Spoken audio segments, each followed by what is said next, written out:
Good day, I am Daniel A. Barbero of 3MD1 and today I will be performing cranial nerve examination of the cranial nerves number 5, 7, and 8. So, good day ma'am, ako po si Dr. Daniel. Mari ko po ba malaman yung pangalan niyo? Sweet po, Doc. Okay, so ma'am, today po magpa-perform tayo ng cranial nerve examination. Is that okay with you? Okay po. Okay, sige po. So, start po tayo. Gusto ko pong sabihin niyo kung nararamdaman niyo po ito. Okay po. Okay, so Nararamdaman ko. close your eyes po. Nararamdaman niyo po. Nararamdaman. Nararamdaman. Opo, meron po. Opo. Nararamdaman po. Okay po, very good. Now po, sabihin niyo po sa akin kung yung nararamdaman niyo ay sharp or blunt. Okay po. Sharp. Blunt. Blunt. Sharp.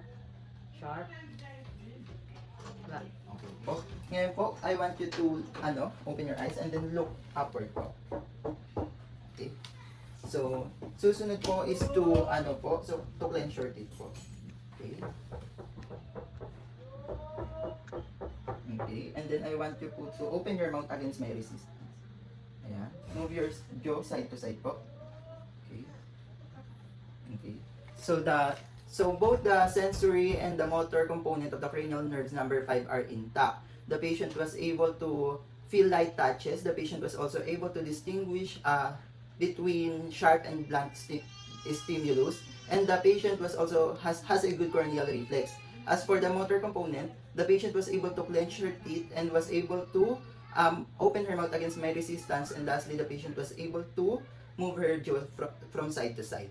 So yung susunod po natin is yung cranial nerve number 7. Pagawa na lang po yung mga sasabihin ko. Pa-wrinkle po yung forehead. Okay, close your eyes po. Okay, try to fight the resistance.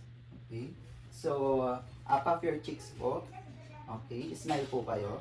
And then purse your lips po. Ayan. So the cranial nerve 7 is intact. The patient was able to do all the expressions I asked her to do, and the muscle strength of the patient, the facial muscle strength of the patient are equal bilaterally.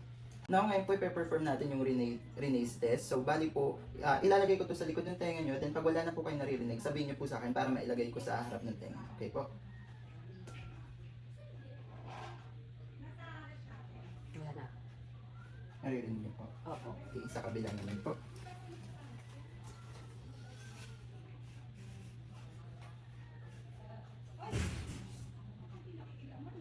Wala na po. Meron po. Okay.